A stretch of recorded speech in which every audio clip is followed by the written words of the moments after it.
ప్రభు యేసుని కొరకై తనదు ప్రాణముని చెగదా. ప్రభు యేసు నీ కొరకై తనదు ప్రాణముని చెగదా.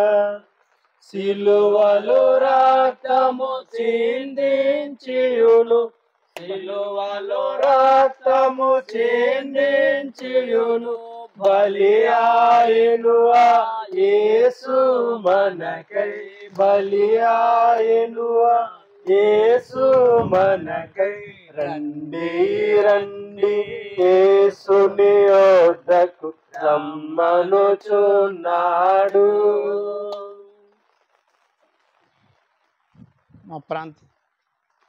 మా ప్రాంతీయ మిత్రులరా, మీ ಎಲ್ಲರಿಗೂ చక్కటి శుభ సందేశాన్ని తీసుకుని వచ్చి ఉన్నాం. దేవుని మాటలను ఆలకించండి. దేవుని పరిశుద్ధ గ్రంథములో ఇలాగున రాయబడి ఉన్నది. అదేమనగా, ఇదిగో నేను త్వరగా వచ్చుచున్నాను అని ప్రభు అని యేసు క్రీస్తు వారు తెలియజేస్తున్నారు. ఆయన రాజులకు రాజుగాను ప్రభువులకు ప్రభువుగాను అతి త్వరలో మహామహిమతో ఈ భూలోకమునకు రెండో మారు రాబోతున్నారు. మరి ఎందరైతే ఆయన యందు విశ్వాసమును ఉంచి ఉన్నారో వారందరినీ పరలోక రాజ్యమునకు చేర్చుట కొరకు, నిత్య విశ్రాంతిని వారికి అనుగ్రహించుట కొరకు యేసుక్రీస్తు వారు రానై ఉన్నారు. మీరెల్లరూ సిద్ధపడాలని ఈ సందేశాన్ని మీ కొరకు తీసుకుని వచ్చి ఉన్నాం.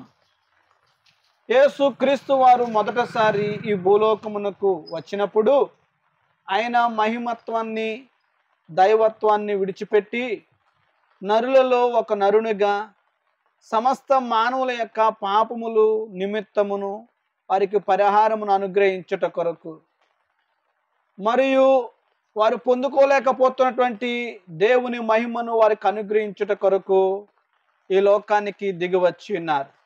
దైవ లేఖనములు పాప పరిహారము నిమిత్తము ఘోషిస్తున్న రీతిగా ఆయన శిలువ మ్రాను మీద తన దైవ ప్రాణాన్ని బలియాగముగా అప్పగించి ఉన్నారు. వింటున్నారండి? ఆయన మరణించారు, సమాధి చేయబడ్డారు, తిరిగి మూడవ దినమున సజీవునిగా లేచారు. ఈ రీతిగా సమస్త మానవుల పాపములను ఆయన పొంది కొట్టివేసి ఉన్నారు. ఆయన చేసిన బలియాగము ద్వారా మన అపరాధములకు క్షమాపణయు, మన పాపముల నుండి మనకు విమోచనయు కలుగుచున్నది. కాబట్టి నమ్మువారు ఉచితముగా ఆయన చేత నీతిమంతులుగా తీర్చబడుతున్నారు. ఇలాగున్న నీతిమంతులుగా తీర్చబడిన ప్రతి వ్యక్తిని తనతో పాటు సదాకాలం ఉండుట కొరకు తీసుకుని వెళ్ళడానికి యేసు ప్రభు వారు రానే ఉన్నారు.